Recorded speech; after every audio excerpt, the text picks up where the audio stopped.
आपकी बहू शगुन लाने गई है या बनाने? वो सब तैयार है, बस वो आती ही होगी। लग तो नहीं रहा। खैर, हमें वैसे शगुन का लालच तो है नहीं, बहुत देर हो रही है, तो हम चलते हैं। अरे 2 मिनट रुकिए तो सही, रुचिता आती होगी। ऐसे कैसे खाली हाथ चले जाएंगे आप लोग, अच्छा नहीं लगेगा। नहीं, जाने दीजिए नीलम जी। सॉरी, मुझे आने में थोड़ी देर हो गई।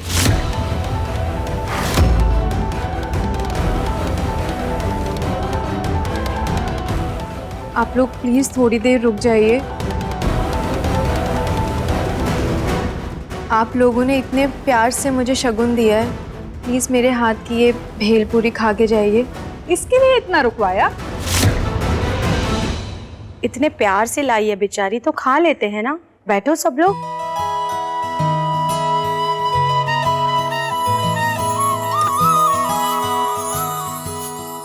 थैंक यू बेटा।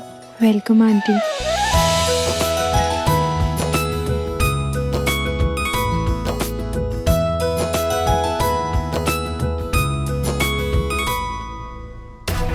हमने तो शगुन की मिठाइयाँ रखी थी, ये भेल कहाँ से आई?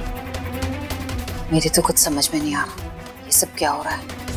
अरे वाह पूनम, शक्ल सूरत ना सही, लेकिन तुम्हारी बहू के हाथों में स्वाद भरपूर है। ऐसी भेल सालों में नहीं खाई। बाकी घरों में तो मिठाई या ड्राई फ्रूट्स देते हैं शगुन में, लेकिन ये भेल वाला आइडिया तो बिल्कुल ही अलग है।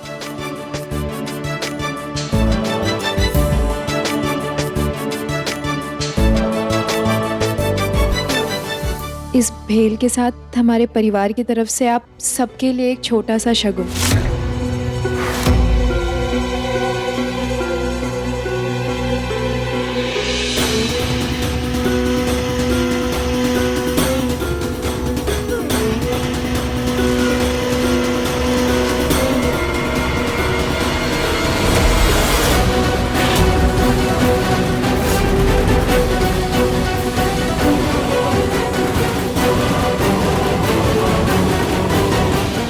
वाकई नीलम जी, मान गए आपकी पसंद को। असल में एक जौहरी की माँ है आप। पत्थरों में हीरा पहचानना खूब जाना आपने।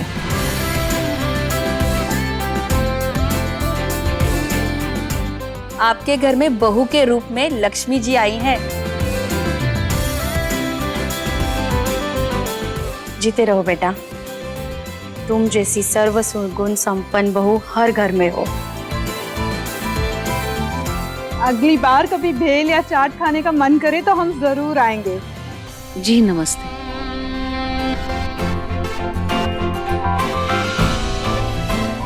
वाह बेटा, आज समाज ने जान लिया कि हमारी बहू कितनी काबिल है। वो सब तो ठीक है, लेकिन मिठाई के बदले चांदी के सिक्के कहाँ से आए? कहीं तुमने पूजा घर से तो नहीं लिए? नहीं नहीं दादी जी, मैंने पूजा घर से कुछ भी नहीं लिया है। मैं जब वो मिठाइयाँ लाने गई थी तो किचन में बहुत सारे चूहे थे और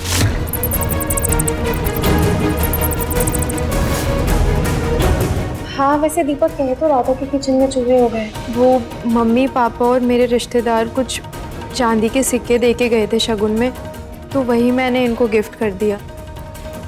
और भेल भी मैंने इसलिए ही बनाया था ताकि मुझे पैकिंग करने के लिए थोड़ा टाइम मिल जाए।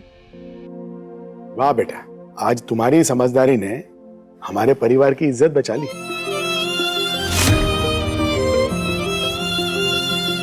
बहू हूँ मैं इस घर की पापा जी, इस परिवार का मान रखना मेरा फर्ज है। खैर, आप दोनों फ्रेश हो जाइए, मैं तब तक नाश्ता लगा देती हूँ। ठीक है बेटा। ऋतु, कल ही दीपक से कहकर पूरे घर का पेस्ट कंट्रोल करवाओ। ऐसे चूहों का घर में आना ठीक नहीं है। जी मैम। रुचिता के लिए तारीफ के 2 शब्द क्या सुन लिए नरेश ने कि दोबारा उसके नाम की माला जपना शुरू कर दी। जब वो औरतें उसकी सूरत पर ताना कस रही थी, हमारा मजाक उड़ रहा था, वो सब सुनता तब समझ में आता कि हमने क्या क्या झेला है। बिल्कुल सही कह रही हैं माँ जी आप। चांदी के सिक्कों की चमक देखकर मन बदल गया उनका। कैसे तारीफों के पुल बांधने लगी, वरना हमारी बेइज्जती करने में कोई कसर नहीं छोड़ी थी उन्होंने। कल पग फेरों की रस्म है। मैं खाटू श्याम जी से मांगूंगी कि ये लड़की अपने मायके में ही रह जाए, यहाँ वापस ही ना आए। सारी सब्जी और राशन मैं लेके आया हूँ। कल रुचि और निहार जी के मन पसंद का खाना बनाना। कल शादी के बाद पहली बार आ रहे वो दोनों। जी बिल्कुल।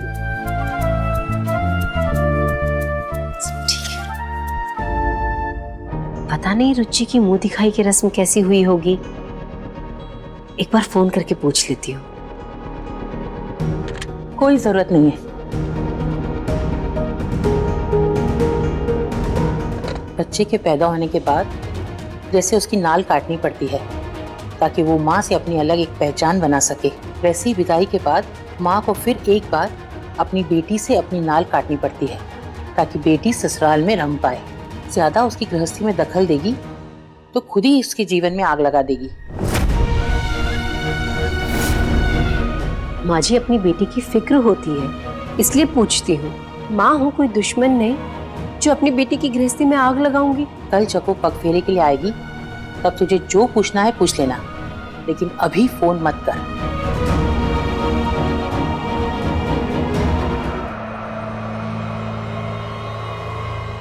निहार जी कब आए? आते ही सो भी गए, खाना भी नहीं खाया।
निहार जी को ठंड लग रही हो तो एसी क्यों चला रखा है?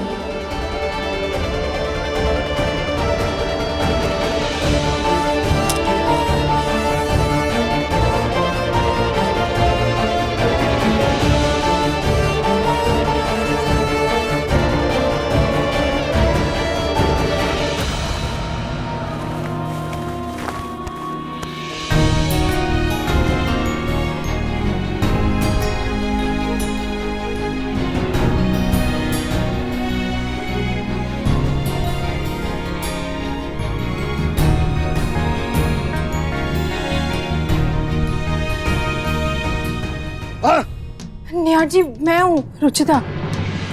आउच! एक मिनट रुको। मैं जितना इससे दूर जाना चाहता हूँ किसी ना किसी वजह से ये उतना ही मेरे पास आ जाती है।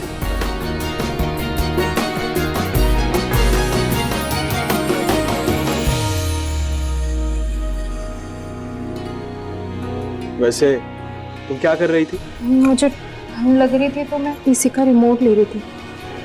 मुझे गर्मी लगती है। तो कंबल क्यों ओढ़ा है? क्योंकि मुझे एसी चलाकर कंबल ओढ़ने की आदत है। और अगर तुम्हें ठंड लग रही है तो तुम अपना देख लो, मुझे डिस्टर्ब मत करो। सॉरी।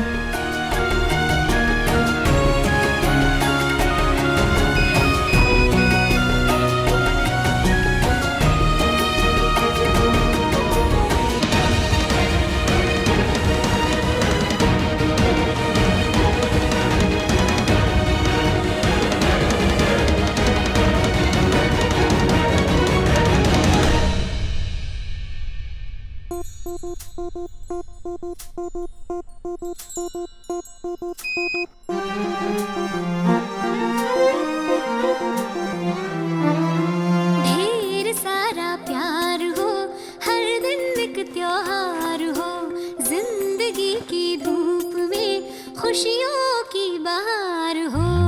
नए रिश्तों का सफर, लंबी लंबी सी डगर, थाम लो जो हाथ ये, साथ होंगे उम्र भर, साथ होंगे उम्र भर।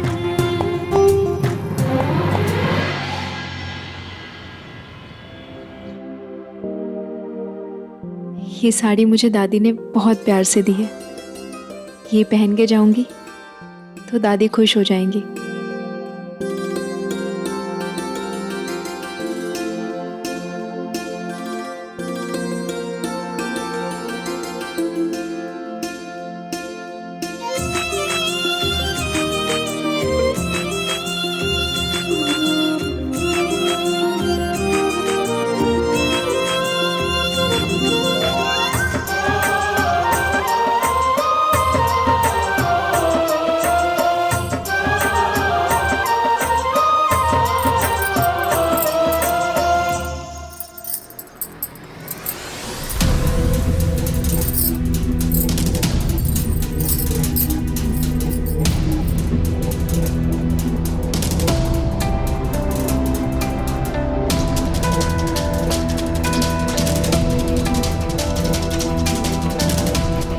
जी मैं जॉगिंग के लिए जा रहा हूँ।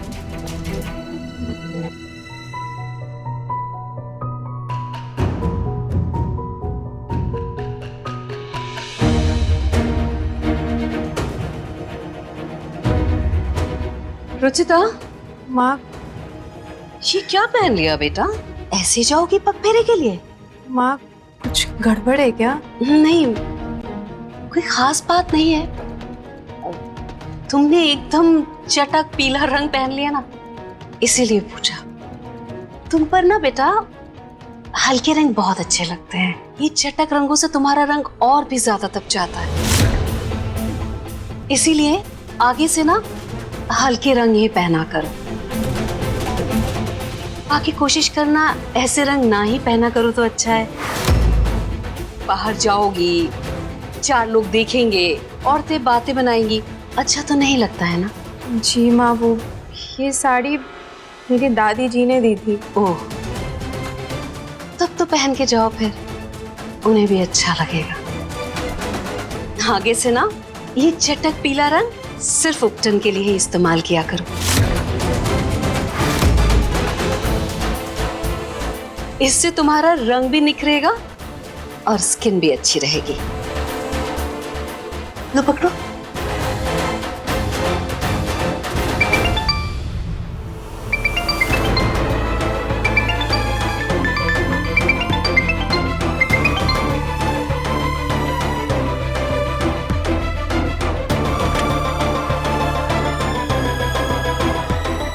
हाँ मम्मी। बेटा तुम आ रहे हो ना, हम सब तुम्हारा इंतजार कर रहे हैं। हाँ मम्मी, निहार जी के फ्री होते ही हम निकल रहे हैं। रुचि, ये तो बता, तेरी मुंह दिखाई की रस्म कैसी रही? ये क्या? चांद के आगे पर्दा? यहाँ तो चंद्र ग्रहण हो रखा है और तुमने तो सिर्फ पर्दा ही देखा। शक्ल सूरत ना सही, लेकिन तुम्हारी बहू के हाथों में स्वाद भरपूर है। सब बहुत अच्छा हुआ था मम्मी, सबने खुलकर आशीर्वाद भी दिया। अच्छा ठीक है, चलो अब तुम लोग जल्दी से आ जाओ। तेरे पापा तो इतने बेचैन हो रहे हैं कि खाना ही नहीं खा रहे। कह रहे हैं आने दो उन लोगों को, फिर साथ में खाना खाएंगे। ओके मम्मी, जल्दी आती हूँ। ठीक है बेटा। माँ जी, वहाँ पे ना सब कुछ अच्छे से हुआ है। शांति का तो बीज ही नहीं है तुझमें। इतना समझाया था फिर भी पूछ ही लिया। माँ प्लीज आज मत कुछ कहिएगा, आज बड़ा ही शुभ दिन है। आज मेरी बेटी और दामाद पगफेरे की रस्म पूरी करने के लिए घर आ रहे हैं, तो प्लीज माँ। मैं बेचारी बुढ़िया किसी को क्या कुछ कहती हूँ, मैं तो चुप ही रहती हूँ। आपस में ही गप्पे मार लो ना, फिर मेरी मदद मत करना। कोई बच्चे को अकेले लगा रखा है। आ रहा हूँ।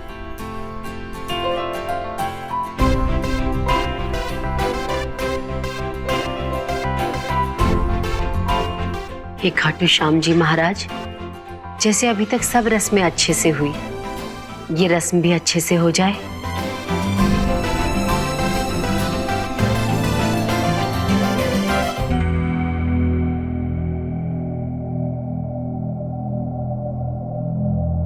मेरी एक इम्पोर्टेंट कॉन्फ्रेंस कॉल है। मैंने सोचा था पूजा के बाद हम घर चले जाएंगे, लेकिन अब इम्पोर्टेंट कॉल है, थोड़ी देर हो जाएगी। ऐसा करती हूँ, मम्मी को फ़ोन करके बोल देती हूँ कि पापा को नाश्ता दे के दवाई दे दे।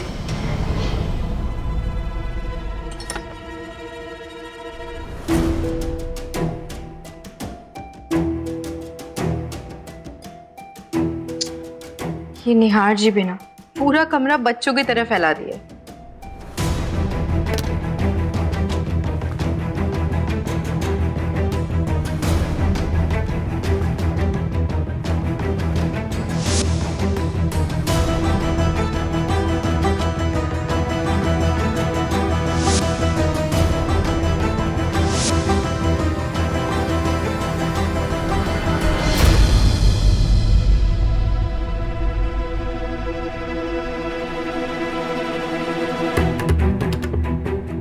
आप आ गए।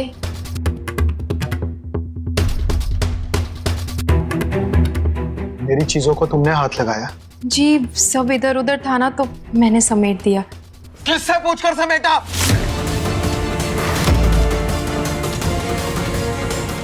किसने कहा था तुम्हें मेरी चीजों को हाथ लगाने के लिए? हिम्मत कैसे है तुम्हारी?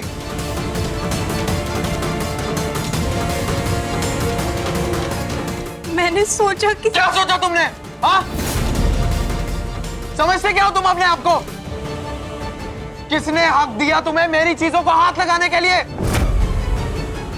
मेरी मॉम भी मेरी परमिशन के बिना मेरे सामान को हाथ नहीं लगाती। तुमने सब इधर उधर कैसे किया? निहार भैया। ऋतु, पति पत्नी का मामला है, बीच में बोलने की कोई जरूरत नहीं है। जी वो मैंने तो बस सारा सामान एक सा कर दिया था। क्या एक सा कर दिया था? मुझे सब ऐसे ही चाहिए।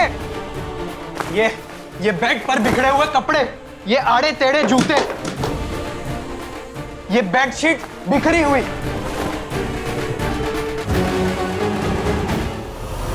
निहार भैया बस कीजिए, शांत हो जाइए। अजी, निहार के पापा भी ऑफिस गए हुए हैं। बेटा ऋतु बिल्कुल सही कह रही है, शांत हो जा। अब इतना गुस्सा करने का कोई फायदा नहीं है। आई एम सॉरी निहार जी, मुझे नहीं पता था कि कोई आपके सामान को हाथ लगाए, वो आपको नहीं पसंद है। नहीं है ये बेटा, अभी तेरे बारे में ज्यादा नहीं जानती है और अभी अभी तो शादी हुई है। माफ कर दे इसे बेटा।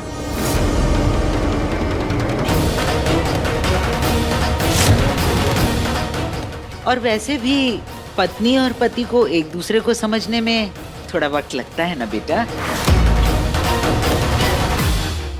बेटा छोड़ दो ना इन सब बातों को, क्या रखा है इसमें? रुचिता को पग फेरे की रस्म के लिए उसके घर लेके जाओ। बेटा वहां सब तुम्हारा इंतजार कर रहे होंगे और तुम्हें भी तो अच्छा लगेगा ना उनसे मिलकर। अब शादी हुई है तो इतनी जिम्मेदारी तो निभानी पड़ेगी ना बेटा।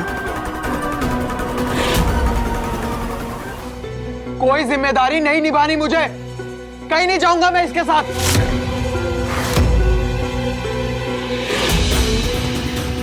जो रस्म निभानी थी निभा दी, जो होना था वो हो गया, अब बस।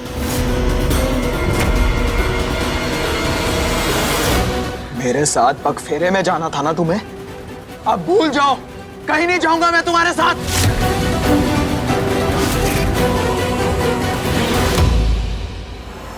निहार जी प्लीज मेरा गुस्सा इन रस्म पर मत निकालिए, मैं आइंदा ऐसा कभी नहीं करूंगी। I am sorry Nihar ji, please घर जाने के लिए मना मत कीजिए, मेरी फैमिली हमारा इंतजार कर रही होगी। प्लीज प्लीज निहार जी, हम जल्दी वापस आ जाएंगे, प्लीज प्लीज मना मत कीजिए।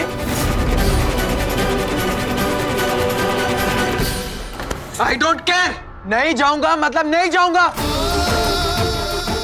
बात खत्म।